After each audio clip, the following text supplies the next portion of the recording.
So, right, here we are, okay? We're in Sam Studios, right? You're about to get some rare footage of MC Tunes, king kicking thing in the area, right? I'm gonna fly up here. Studio, this is like a big multi-complex, and we're like in Hammersmith in London somewhere, just off Portobello Road.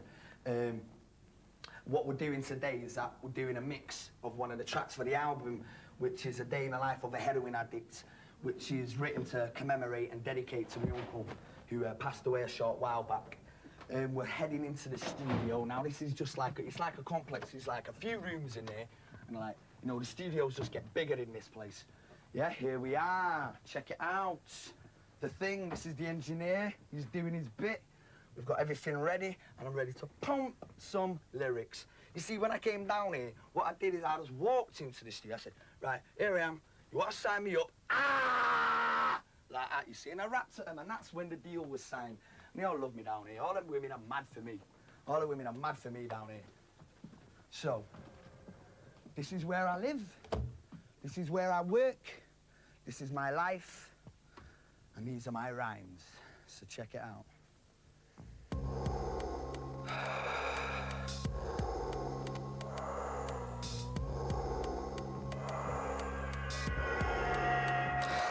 I spent all last night sleeping on street corners. My head's aching and I'm shaking like I got pneumonia. I'm in debt, my last days was on tick. I've got a problem, can't see past my next fix. I'm 18, got my head in a guillotine. Zero prospects, but that don't mean nothing. 8 stone 3, my own worst enemy. I have no woman and my family disown me. I'm making money before my last curtain. I need it fast to stop my whole body hurting. I'll take a walk to see what prey I can stalk. I feel sick, like I ate a pound of raw pork. Can't see past my next fix. Can't see past my next fix. I clock a Benz, briefcase, suit and businessman. I see no wallet but a diamond ring on left hand. I grip a stick but my hand's still trembling. It's too up dial, take him out with one swing. I lack strength, I couldn't knock the fucker out. He kept screaming as the blood entered in his mouth. Then he was still, silence, no body movement. I felt a chill but my feelings were irrelevant. No remorse for the victim, no compromise. I came in quick but the pain just intensified. I reached the ditch, the hole I had quested for. The 12th floor with a steel-plated front door. Can't see past my next fix. After school, I was doing dance music, and he was just rapping in Market Street. He got his act together. He knew Gerald Simpson, a guy called Gerald, from a long time ago.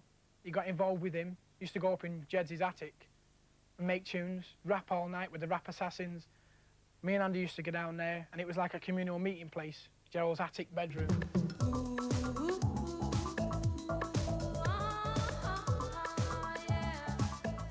I've lived in my side all my life.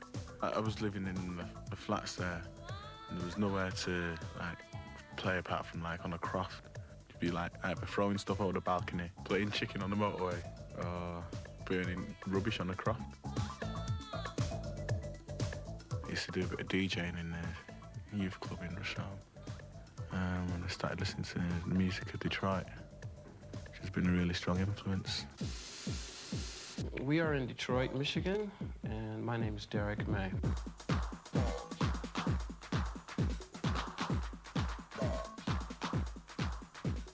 I went over to Detroit to do a mix with Derrick May on Automatic, because I thought he'd be the best person, because he's been an influence for 3 years now on the music that I make.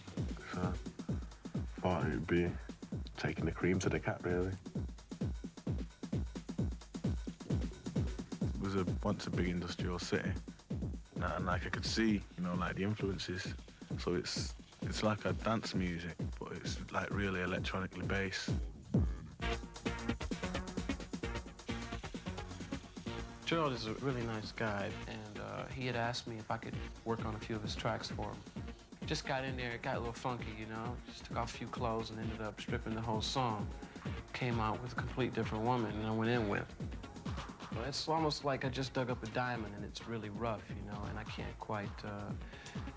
can't quite see myself ever taking this diamond and polishing it, because it's beautiful just the way it is. And I enjoy the fact that it's a rough, beautiful piece of artwork. You know, and that's the sort of music, that's the sort of feeling that I get from the music and from what we do. His music, I think, is the most important thing to him as it is to us. And it's strange that he fits into this area over here with us. Maybe it's the DNA in the water, I don't know. Here in Detroit, I can't say that when I look at a building, I want to cry and make a beautiful song, or I want to make an angry song.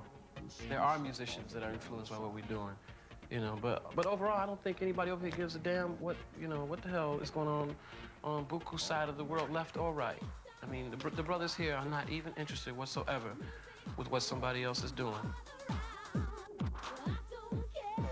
There's loads of barren sort of like empty space, and it was really harsh. It's like music with no distractions.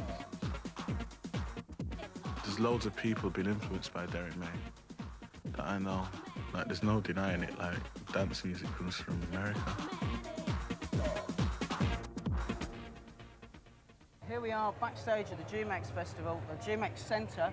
Happy Monday's finally made it back to Manchester, and tonight they'll play their biggest gig ever. Over the weekend, 18,000 people will see them, and I suppose this is Manchester's coming of age. This is Kevin Cummins. Hello. If you're interested, you took that picture, and that's our final cover. Best Enemy cover in years. E for England. E for Europe. The Manchester music scene has had virtually no impact in the United States. So there was I had this awareness that something was going on, but I didn't know what, and a general feeling that the scene itself might be more interesting than a lot of the bands that make up the scene. I think the Happy Mondays, for instance, will seem very foreign to the United States because they're based so clearly in a culture that the United States does not know about.